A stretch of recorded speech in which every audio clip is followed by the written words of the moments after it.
Hi friends, இன்றைக்கி சூப்பரான ஒரு சாக்லேட் கேக் டெக்கரேஷன் தான் பார்க்க போகிறோம். நம்ம பேக்கரியில் இருக்க மாதிரியே டிசைனில் எப்படி சாக்லேட் கனாஷ் வச்சு டிசைன் பண்ணுறது, ஐசிங் பண்ணுறதுங்கிற வீடியோ தான் இது.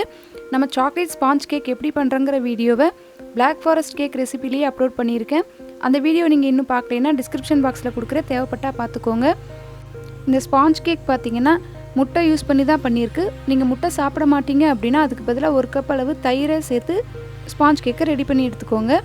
இப்போ நம்ம வீடியோக்குள்ளே போகிறதுக்கு முன்னாடி நம்ம சேனலை நீங்களே சப்ஸ்கிரைப் பண்ணலைன்னா இந்த மாதிரி சப்ஸ்கிரைப் பட்டனை ப்ரெஸ் பண்ணி பக்கத்தில் இருக்க பெல் ஐக்கானை கிளிக் பண்ணி ஆல்கிற ஆப்ஷனை கிளிக் பண்ணிக்கோங்க. அப்போ தான் நம்ம போடுற எல்லா வீடியோவும் உங்களுக்கு நோட்டிஃபிகேஷனாக வரும் ஃப்ரெண்ட்ஸ். இப்போ ஃபஸ்ட்டு நம்ம சாக்லேட் கனாஷ் ரெடி பண்ண போகிறோம். அதுக்காக ஒரு பவுல் எடுத்து அதில் 1 கப் அளவுக்கு ஹாட் விப்பிங் க்ரீமை எடுத்துக்கிறேன். விப்பிங் க்ரீமை கொஞ்சமாக சூடு பண்ணி எடுத்துக்கோங்க, அதுதான் ஹாட் விப்பிங் க்ரீம்.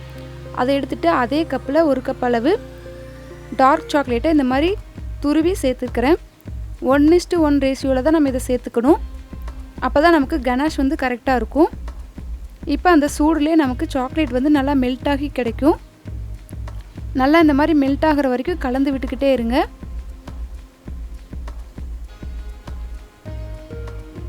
கட்டிகள் எதுவும் இல்லாத மாதிரி இந்த மாதிரி நல்லா மெல்ட் ஆகிற வரைக்கும் கரைச்சி எடுத்துக்கோங்க.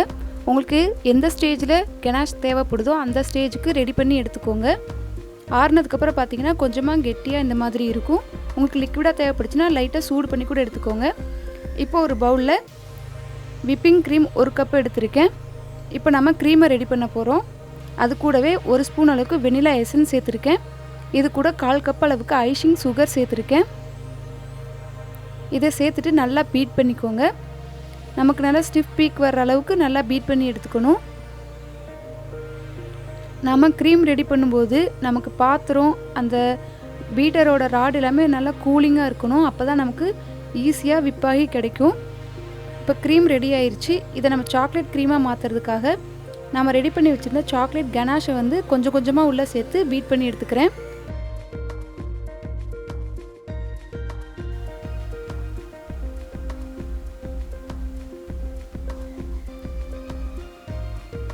நம்ம ஒரே நேரத்தில் கனாஷ் வந்து நிறையா சேர்த்தாமல் கொஞ்சம் கொஞ்சமாக சேர்த்து பீட் பண்ணும்போது நல்லா பீட் ஆகி கிடைக்கும். உங்களுக்கு டேஸ்ட்டும் வந்து கரெக்டாக கிடைக்கும். இப்போ இதே மாதிரி இன்னும் 3 ஸ்பூன் அளவுக்கு சேர்த்து நல்லா பீட் பண்ணி எடுத்துக்கிறேன்.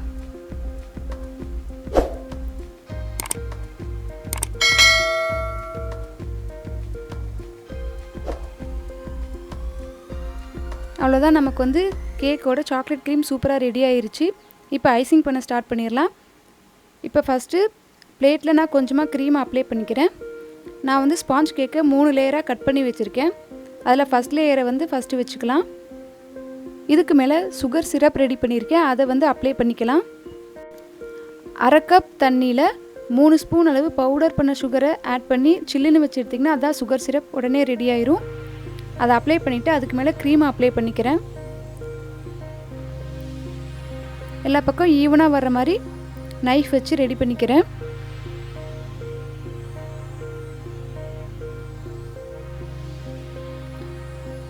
இப்போ இதுக்கு மேலே நம்ம ரெடி பண்ணி வச்சுருக்க கனாஷ் வந்து 2 ஸ்பூன் அளவு சேர்த்துக்கிறேன்.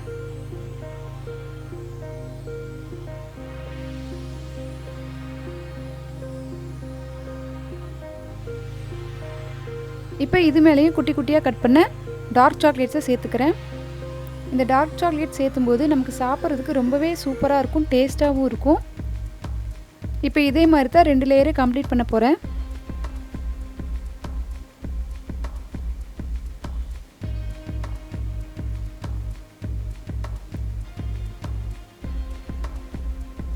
இப்போ செகண்ட் லேயர் வச்சு அது மேலேயே சுகர் சிரப்பை ஆட் பண்ணிக்கிறேன். சுகர் சிரப்பை வந்து நல்லா தாராளமாக சேர்த்துக்கோங்க. அப்போ தான் வந்து நம்ம கேக் வந்து சாப்பிடும்போது ஜூஸியாக கிடைக்கும்.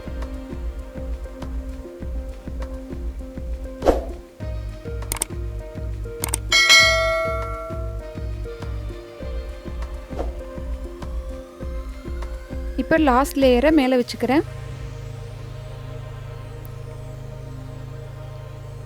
எப்போயுமே நம்ம கேக் வந்து 3 லேயர்ஸாக கட் பண்ணும்போது லாஸ்ட்டாக கட் பண்ணுற அந்த அடிபாகத்தை தான் மேலே வச்சுக்கணும். அப்போ தான் நமக்கு ஷேப் வந்து கரெக்டாக கிடைக்கும். உங்களுக்கு பார்க்கும்போதே தெரியும், மற்ற 2 லேயர்ஸை காட்டிலும் இது நமக்கு நல்லா ரவுண்டாக கிடச்சிருக்கு. அடிபாகத்தோட வைக்கும்போது தான் நமக்கு இந்த மாதிரி கரெக்டாக கிடைக்கும்.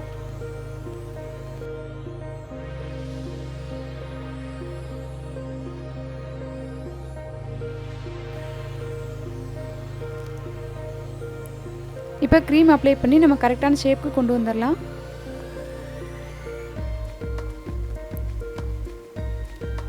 இப்போ வந்து க்ரீமை அப்ளை பண்ணியாச்சு. இது ஒரு 10 மினிட்ஸ் நம்ம ஃப்ரிட்ஜில் வச்சு எடுத்துகிட்டு இந்த மாதிரி கேக் கோம் வச்சு இந்த மாதிரி ஒரு டிசைன் பண்ணிக்கிறேன் சைடில்.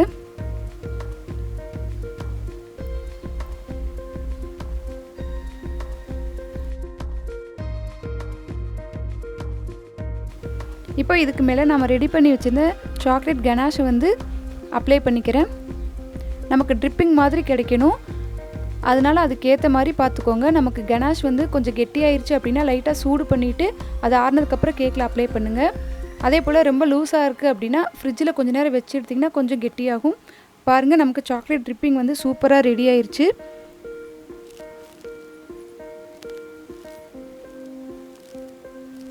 இப்போ இதுக்கு மேலே ஒரு ஸ்டார் நாசில் வச்சு இதில் ஒரு ஸ்டார் டிசைன் போட்டுக்கிறேன்.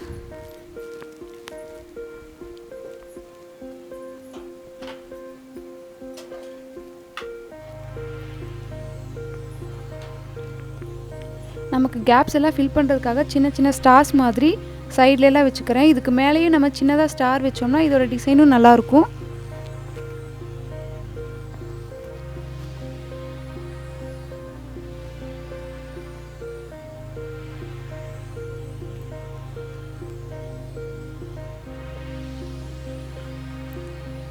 இப்போ சைடில் நான் வந்து கீழே டிசைன் பண்ணிக்கிறேன்.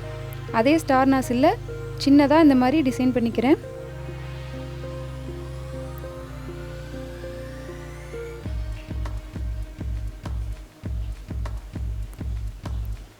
இப்போ சென்டரில் பார்த்திங்கன்னா சுகர் பால்ஸ் எடுத்திருக்கேன்.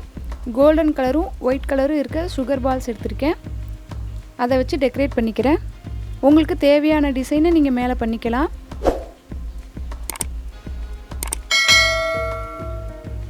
அவ்வளோதான் ஃப்ரெண்ட்ஸ், பாருங்கள் எவ்வளோ சூப்பராக நம்ம பேக்கரியில் இருக்க மாதிரியே கேக்கை வீட்டில் ரெடி பண்ணிட்டோன்னு.